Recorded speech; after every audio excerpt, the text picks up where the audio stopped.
1939 ला पुणे विमानतळाची सुरुवात एक एअरफील्ड म्हणून झाली होती, रॉयल एअर फोर्सच्या अंडर. त्यावेळेस दुसरे महायुद्ध चालू होते, म्हणूनच ब्रिटिश मिलिटरीला देशभरात एअरफील्डची गरज होती. दिल्ली, बॉम्बे आणि हैदराबाद हे ऑपरेशनल एअरफील्ड होते, ज्यांना ब्रिटिश मिलिटरीने पूर्णपणे आधीच टेक ओव्हर केलेले होते. आणि मग पुणे सारख्या सिटीज मध्ये नवीन एअरफील्ड बनवण्याचे काम सुरू झाले. या एअरफील्डचा मेन पर्पज होता अलाइड फोर्सेसला सपोर्ट करणं, लॉजिस्टिक सपोर्ट, पायलट ट्रेनिंग आणि एअरक्राफ्ट मेंटेनन्स साठी. युद्ध संपल्यावर भारताला स्वातंत्र्य मिळाल्यानंतर हा बेस इंडियन एअर फोर्स कडे गेला आणि त्याचं नाव पडलं लोहगाव एअरफोर्स स्टेशन. पूर्ण 30 वर्ष फक्त इंडियन एअर फोर्सचे प्लेन्स एअरफील्ड वरून उडत होती. नॉर्मल पॅसेंजरला फ्लाईट साठी मुंबई सारख्या दुसऱ्या सिटीज पर्यंत जावं लागायचं.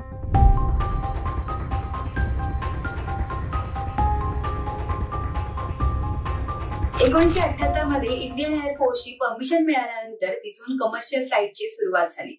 एअरपोर्टचा एक छोटासा भाग सिव्हिलियन फ्लाईट साठी दिला गेला आणि ज्यामुळेच हे एअरपोर्ट एक जॉईंट यूज फॅसिलिटी झाले, जिथे मिलिटरी आणि सिव्हिलियन दोन्ही ऑपरेशन एकत्र होतात. पण लवकरच कमी स्पेस आणि मिलिटरी सोबतच रिसोर्स शेअर करण्यामुळे काही समस्या उद्भवल्या आणि डिले पण जास्त होऊ लागला. ते 1980 आणि 90 मध्ये फ्लाईटची डिमांड ही स्पेसिफिकली जास्त वाढली. या डिमांड मधला सर्वात मोठा हिस्सा होता तो पुण्यातील इंडस्ट्रियल ग्रोथमुळे, खास करून मॅन्युफॅक्चरिंग आणि ऑटो इंडस्ट्री, जिथे टाटा मोटर्स आणि महिंद्रा सारख्या कंपन्यांनी आपापल्या फॅक्टरीजचा सेटअप केला होता. 2000च्या सुरुवातीला ही डिमांड अजून जास्त वाढली गेली.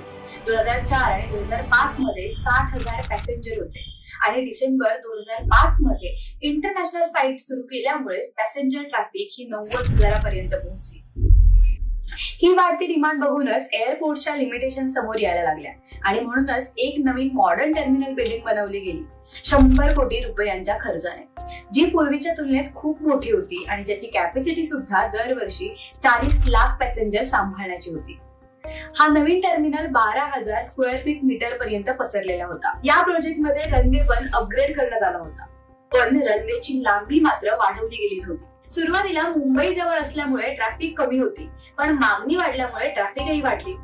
एअर इंडिया एक्सप्रेस आणि स्पाइस जेट यांनी गल्फ देशांसाठी थेट विमान सेवा सुरू केली. या सर्व कारणांमुळे 2006 मधील 15 लाख प्रवाशांचा ट्रॅफिक 2011 मध्ये 30 लाखांपर्यंत पोहोचला, म्हणजेच 5 वर्षात दुप्पट.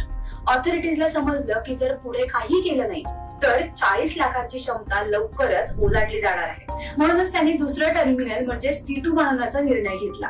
पण हे फायनलाइज होत 2018 पर्यंतचा वेळ गेला आणि तोपर्यंत 80 लाख लोकांचा ट्रॅफिक आधीच सुरू झाला होता. हे टर्मिनल 2018 मध्ये बांधून तयार होतं, पण कोविडमुळे उघडण्यास उशीर झाला आणि शेवटी 2024 मध्ये ते फायनली ओपन झालं. पण T1चे रिनोव्हेशन सुरू झाल्यामुळे ते तात्पुरतं बंद करण्यात आलं आणि सर्व ऑपरेशन्स हे T2 कडे शिफ्ट केले. म्हणजेच आता T2 आधीच 95 लाख प्रवासी हँडल करत आहे, जे त्याच्या कॅपॅसिटी पेक्षा खूप जास्त आहे आणि ते सुरू होऊन 1 वर्ष सुद्धा झालेले नाहीये. आणि रनवे तर अजूनही तोच आहे, 2.5 किलोमीटर लांबीचाच.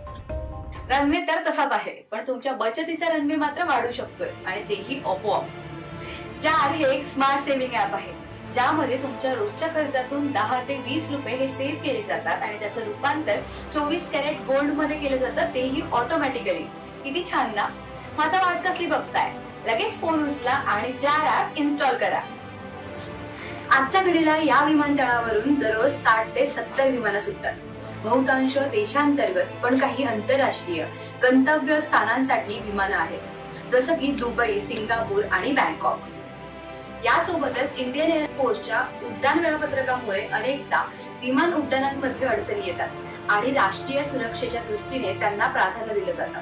शिवाय मुंबई विमानतळ पुणेकरांना खूप लांब पडतं. जवळजवळ संपूर्ण पुण्याचा फेरफटका घेऊन तिथे जावं लागतं. या सगळ्या अडचणी लक्षात घेऊनच सरकारने एक नवीन सुरुवात करायची ठरवली. एक ग्रीनफील्ड विमानतळ पुरंदर मध्ये, जे पुण्यापासून फक्त 40 किलोमीटर दक्षिणेकडे असणार आहे. या नवीन विमानतळाला छत्रपती संभाजीराजे आंतरराष्ट्रीय विमानतळ असे नाव देण्यात आले आहे. हे नाव मराठा सम्राट संभाजी महाराज यांच्या सन्मानार्थ देण्यात आले आहे, ज्यांचा जन्म पुरंदर किल्ल्याच्या जवळच झाला होता.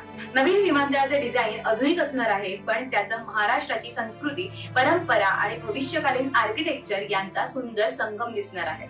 हा विमानतळ 28 चौरस किलोमीटर क्षेत्रात पसरलेला असेल आणि पूर्णपणे कमर्शियल असणार आहे, ज्याचा विकास टप्प्याटप्प्याने केला जाणार आहे। पहिल्या टप्प्यात वर्षाला 2 कोटी प्रवाशांची क्षमता असेल, जी पुढे काही काळानंतर 6 कोटींपर्यंत नेली जाणार आहे। त्यामुळे हा देशातील टॉप 5 विमानतळांमध्ये सामील होणार आहे। या पहिल्या टप्प्याचा खर्च 15,000 कोटी रुपये अपेक्षित आहे, ज्यामध्ये देशांतर्गत आणि आंतरराष्ट्रीय दोन्ही उड्डाणांसाठी एकत्रित टर्मिनल तयार करण्यात येणार आहे। इथे 2 रनवे असतील, प्रत्येकी 4 किमी लांब, त्यामुळेच एकाच वेळी 2 विमानं इथे लँड करू शकतील। एअरबस A380 आणि बोईंग 777 सारख्या जगातील सर्वात मोठ्या विमानांची लँडिंग सुद्धा आता इथे शक्य होईल, जे सध्याच्या पुणे विमानतळावर अजिबात शक्य नाहीये। मुंबई विमानतळावर देखील 2च रनवे आहेत, पण ते एकमेकांना छेदणारे आहेत आणि म्हणूनच एकाच वेळी एकच रनवे वापरता येतो आणि त्यामुळेच पुरंदर विमानतळ तांत्रिक दृष्टिकोनातून अधिक विमानांची वाहतूक हाताळू शकणार आहे। पुरंदर भाग हा एक कृषीप्रधान क्षेत्र म्हणून ओळखला जातो, विशेषतः द्राक्ष आणि डाळिंब यांसारख्या उच्च मूल्य असलेल्या पिकांसाठी। पुण्यापासून सुमारे 100 किलोमीटर अंतरावर असलेले बारामती हे सुद्धा एक महत्त्वाचे कृषी व्यवसाय आणि औद्योगिक केंद्र आहे। नवीन कार्गो आणि लॉजिस्टिक सुविधांमुळे या स्थानिक उद्योगांना मोठा फायदा झाला आहे। पुण्याची ऑटोमोबाईल आणि फार्मास्युटिकल उद्योग, जे जगातील बाजारपेठांमध्ये स्वतःचे लक्ष केंद्रित करतात, त्यांना कमी वाहतूक खर्चात हवाई सेवा उपलब्ध होणार आहे।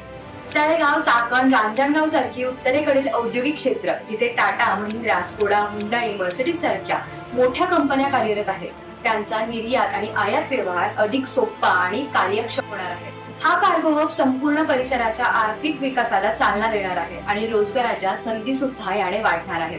पुरंदर विमानतळासाठी निवडण्यामागे एक महत्त्वाचं कारण होतं कनेक्टिव्हिटी सुधारण्याची गरज। मगरपट्टा, हडपसर, खराडी, हिंजवाडी यांसारखे IT क्षेत्र झपाट्याने विकसित होत आहेत आणि त्यांच्यासाठी हा नवीन विमानतळ एक परिपूर्ण पर्याय ठरणार आहे। त्याचप्रमाणे सातारा, शिरवळ आणि बारामती या भागात राहणाऱ्या लोकांना आता पुण्याला पूर्णपणे वळसा घालून जायची गरज पडणार नाही। त्यांना थेट विमानतळ गाठता येईल आणि त्यामुळे त्यांचा प्रवासाचा कालावधी हा कमी सुद्धा होईल।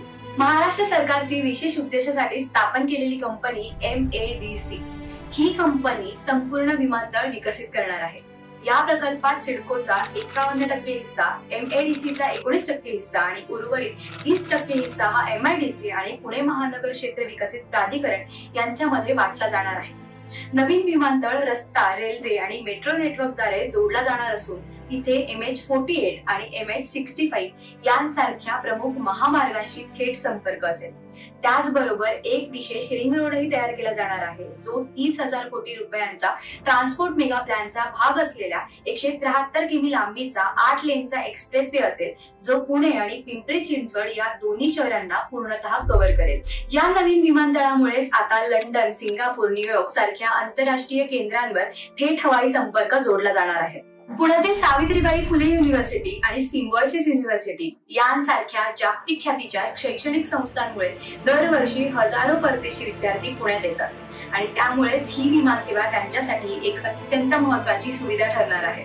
या विमानतळाच्या कल्पनेची सुरुवात ही 2002 मध्ये झाली होती, जेव्हा केंद्र सरकारने चाकण जवळ विमानतळाला मंजुरी दिली होती।